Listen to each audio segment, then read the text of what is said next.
Welcome to the International Training Center, ITC, in San Diego, California.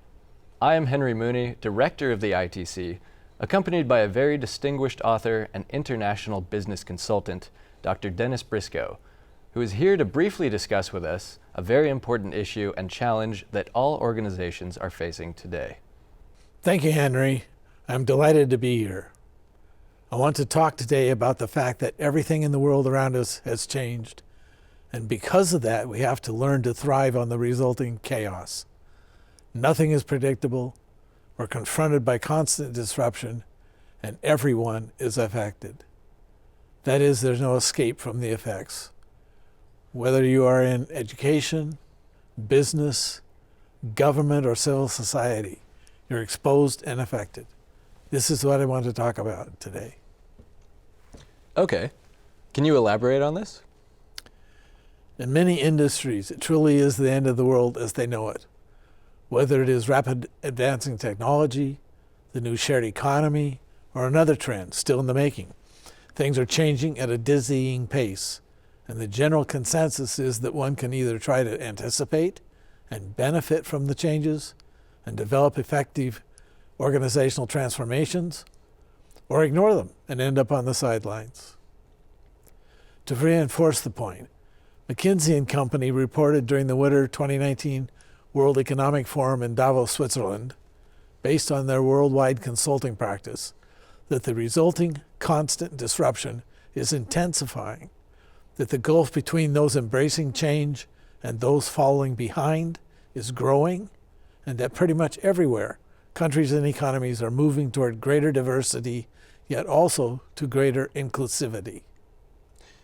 Can you give us an example of a new disruptive technology?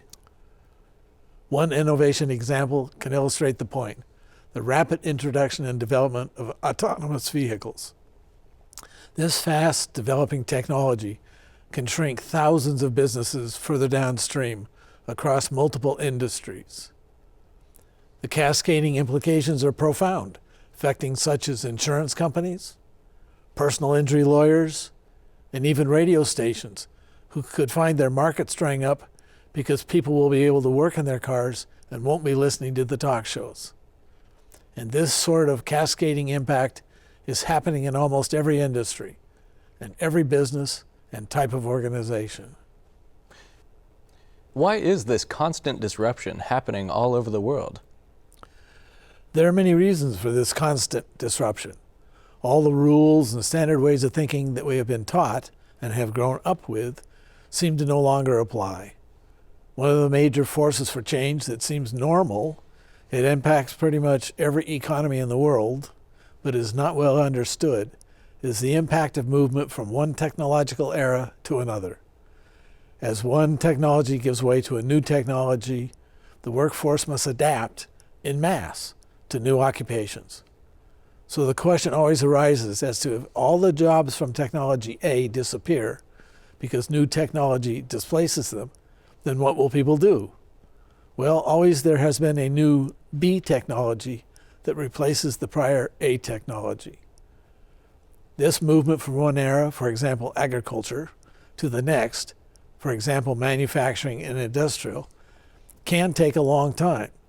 But in recent years, such movement from one era to another, for example, more recently, from service jobs to information technology to health and leisure jobs, has happened relatively quickly and has happened in most countries.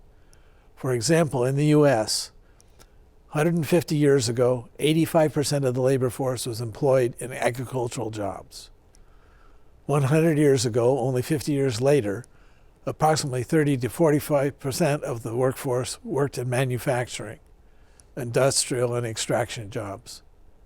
25 years ago, 50 to 75% of the labor force worked in service jobs. And in developed economies today, 85% work in IT, knowledge jobs, healthcare, and leisure jobs. Everywhere today, only a small percentage of the workforce is employed in agricultural jobs.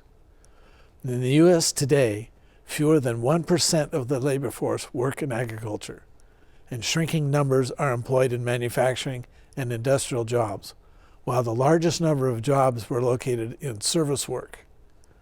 And yet, even here, the number of traditional service jobs has been declining since 1956. The number of information sector jobs, IT, etc., have been dominant since 1976. But that era has not lasted very long. Now, leisure jobs and healthcare have become dominant, true since 2015, only 4 years ago. The point is that even though with each major shift in the nature of work, when people worry about how the workforce will adjust, somehow it does. Even so, the media and politicians complain about the changes and worry about how the economies and people can survive. For example, the media and politicians complain about how to save agriculture and manufacturing, yet there remain only a small percentage of the workforce employed in these sectors. It's not that we don't produce any food or manufacture any goods. Indeed, we grow more food and produce more products than ever. It all has to do with application of new technology to work productivity and product design, education, training, and entrepreneurship to form new businesses to meet new opportunities, fill the void. For example, let's take a look at the kind of company that is IBM. They produce computers and many other forms of technology. Most of us would judge IBM to be a manufacturer, yet only 7% of their workforce is employed in manufacturing. The rest work in data service. Even these numbers are shrinking rapidly as technologies such as AI is applied to the existing data requirements. These data jobs include MIS, quality, sales, HR, accounting, product development, customer service, IT, procurement, etc. Many of the forces for change and disruption include the global rise of entrepreneurship, globalization, and the technological and communication revolution, changing demographics, aging populations and growing diversity, deregulation, privatization, free trade, and desire for smaller government, and populist governments, no sources of wealth and income, rise of entrepreneurship, rise of developing economies and global surprises, for example, unexpected natural disasters, increasingly capable global connections, and global warming. So, what should organizations and their executives do to meet this challenge? To cope with the chaos of disruption that stems from all these forces for change, executives and their organizations have to develop an agility to both recognize when disruptive change is occurring and options for reacting. To build and lead agile organizations, leaders must make shifts to foster a culture of innovation, collaboration, and creativity. Collaboration requires employment of networks of autonomous teams, underlain by a creative mindset of partnership and management by agreement based on freedom, trust, and accountability. And creativity requires continuous and rapid evolution to a mindset of abundant potential and unlimited resources available to the organization, enabling customer centricity, entrepreneurship, inclusion, and co-creation. Thank you, Dr. Briscoe, for your invaluable insights and proposals on this important topic. Your call for action is timely and necessary.